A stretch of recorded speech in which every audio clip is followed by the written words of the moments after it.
Shalom, selamat pagi Bapak, Ibu, dan saudara-saudara yang dikasihi dalam Tuhan Yesus Kristus. Kembali kita berjumpa di channel Cahaya Lentera Hidup dalam renungan pada pagi hari ini. Bagaimana kabar kita pagi ini? Saya berharap kita semua berada dalam keadaan sehat dan penuh sukacita. Patut kita bersyukur karena kebaikan Tuhan di dalam hidup kita sehingga kita masih ada sampai saat ini. Itu semua karena kebaikan dan kemurahan hati Tuhan. Bukan karena kuat atau hebat kita, namun itu semua karena kasih anugerah Tuhan saja di dalam hidup kita. Karena kita begitu berharga di hadapan Tuhan. Apapun keadaan kita saat ini, namun kasih Tuhan tidak akan pernah berubah, selalu baru setiap pagi. Baik, sebelum kita mendengar renungan firman Tuhan di pagi ini, mari kita berdoa. Bapa kami yang bertahta dalam kerajaan sorga, Bapa yang kami kenal dalam nama Tuhan Yesus Kristus, Bapa yang sangat baik dan penuh belas kasih kepada kami. Saat ini kami datang ke dalam hadirat-Mu untuk mengucap syukur atas kebaikan dan kemurahan Tuhan di dalam hidup kami. Terima kasih ya Tuhan atas penyertaan dan perlindungan Tuhan di dalam hidup kami. Saat ini kami hendak mendengar renungan dari kebenaran firman Tuhan. Urapi kami supaya kami dapat memahami dan mengerti apa yang menjadi kehendak Tuhan di dalam hidup kami.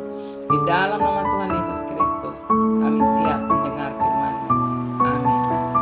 Bapak, Ibu, dan saudara-saudara yang dikasihi dalam Tuhan Yesus Kristus, ayat firman Tuhan yang menjadi penghantar renungan kita saat ini terdapat dalam kitab 2 Timotius pasal 2 ayat 24, tertulis demikian. Sedangkan seorang hamba Tuhan tidak boleh bertengkar, tetapi harus ramah terhadap semua orang. Ia harus cakap mengajar, sabar. Demikianlah firman Tuhan. Saudara-saudara yang dikasihi dalam Tuhan, saya sering mendengar dan menonton di media sosial banyak hamba Tuhan yang terlibat dalam perdebatan dengan pemuka agama lain, saling mempertahankan kebenaran agama masing-masing, saling memperlihatkan bukti dari masing-masing agama guna menunjukkan bahwa agamanya lah yang benar.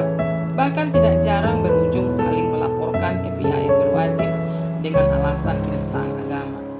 Saudara yang dikasihi Tuhan Yesus Kristus, sebenarnya jika seorang hamba Tuhan mengetahui dan memahami prinsip dan karakter dari seorang hamba Tuhan, hal ini tidak perlu dilakukan. Seorang hamba Tuhan tidak perlu memperdebatkan sesuatu yang saya pikir tidak penting untuk diperdebatkan, karena saya tahu Tuhan tidak akan pernah sia-sia dalam menjaga kebenaran firman-Nya. Kalau kita baca kembali ayat 2 Timotius di pasal 2 ayat 24 ini, sedangkan seorang hamba Tuhan tidak boleh bertengkar, tetapi harus ramah terhadap semua orang, dan dia harus cakap mengajar, sabar. Bahkan kalau kita lanjutkan membaca di ayat yang ke-25 dan 26, dikatakan bahwa dan dengan lemah lembut dapat menuntun orang yang suka melawan, sebab mungkin Tuhan memberikan kesempatan untuk bertobat dan memimpin mereka sehingga mereka mengenal kebenaran. Dan di ayat 26 mengatakan, dan dengan demikian mereka menjadi sadar kembali karena terlepas dari jerat iblis yang telah mengikat mereka pada kehendaknya. Bapak, Ibu, dan saudara dikasihi dalam Tuhan Yesus Kristus, inilah sebenarnya yang harus menjadi prinsip dari karakter seorang hamba Tuhan. Mari kita lihat apa sebenarnya yang dimaksud dengan kata hamba. Hamba artinya pelayan atau budak, baik secara sukarela maupun tidak sukarela. Dalam konteks agama, hamba sering digunakan untuk merujuk kepada seseorang yang taat dan tunduk kepada Allah atau Tuhan. Secara umum, hamba menunjukkan sikap rendah diri dan kesediaan untuk melayani atau mengabdikan diri kepada seseorang atau sesuatu yang lebih tinggi.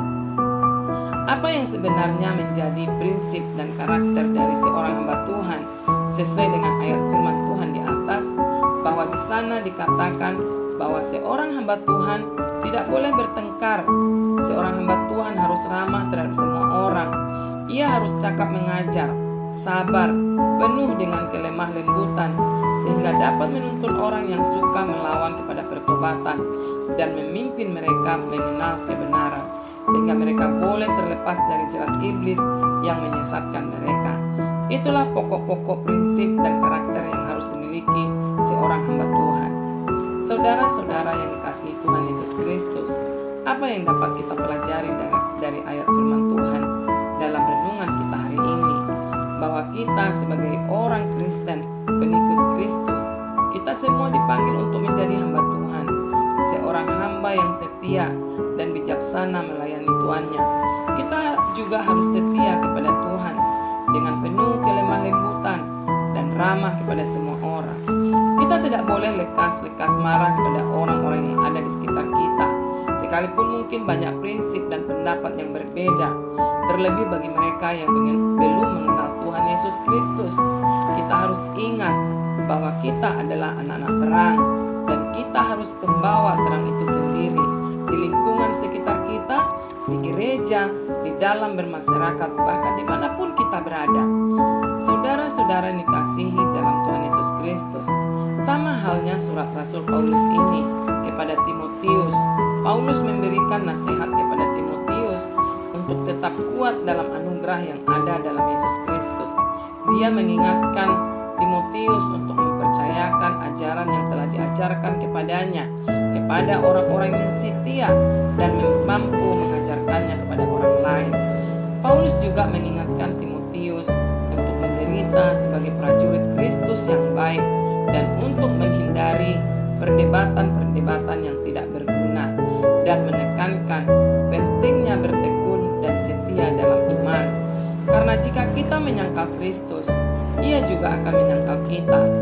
Paulus juga memperingatkan tentang orang-orang yang menyimpang dari kebenaran dan merusak iman orang lain.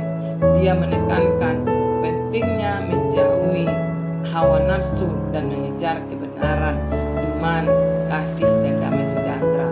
Paulus berharap agar Allah memberikan pertobatan kepada mereka yang telah terjebak oleh iblis, sehingga mereka dapat melepaskan diri dan mengenal kebenaran. Seorang hamba Tuhan harus dapat membawa seseorang pada pertobatan, bahkan harus bisa menuntun mereka kepada pengenalan akan Allah yang sesungguhnya.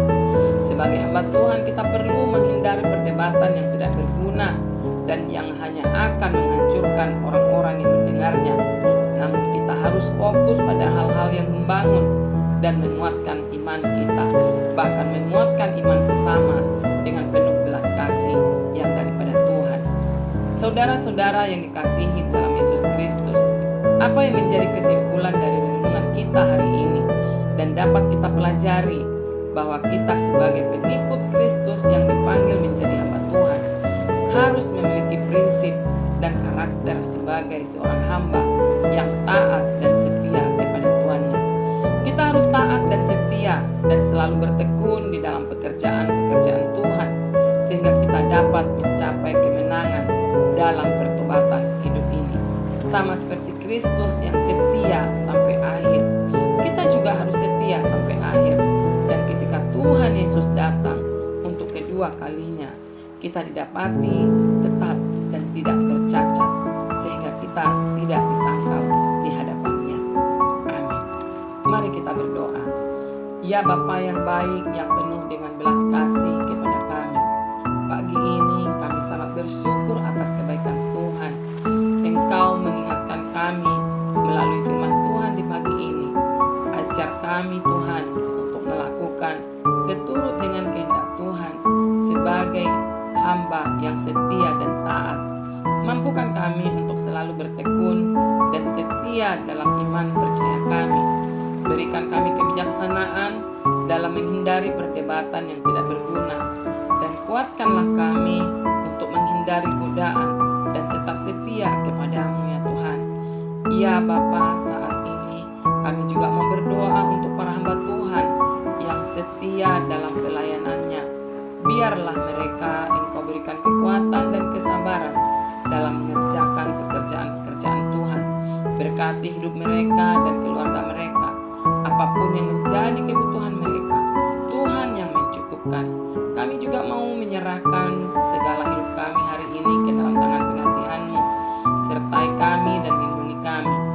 apapun yang kami kerjakan, buatlah itu berhasil, sehingga melalui pekerjaan kami, nama Tuhan terus dipermuliakan. Dan ampunilah segala kesalahan dan dosa yang kami perbuat, sehingga kami layak di hadapan Tuhan.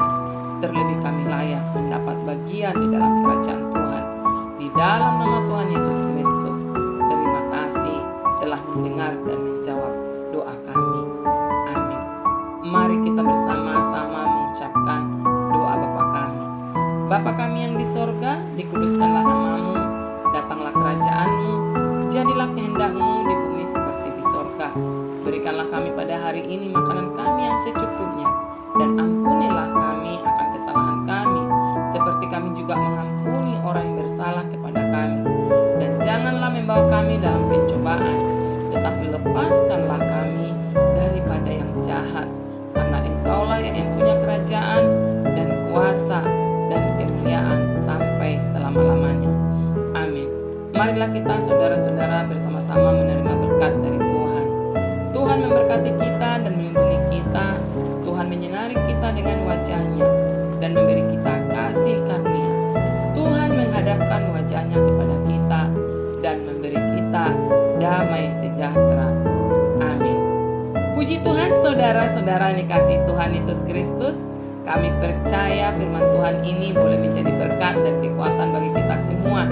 Dan Roh Kudus akan menolong kita untuk lebih lagi memahami kebenaran firman Tuhan dan hidup selalu sebagai hamba yang setia dan memperoleh kemenangan di dalam Yesus Kristus. Tuhan Yesus memberkati kita semua. Sampai jumpa lagi di dalam renungan yang berikutnya. Dan selamat bekerja di dalam Tuhan. Amin.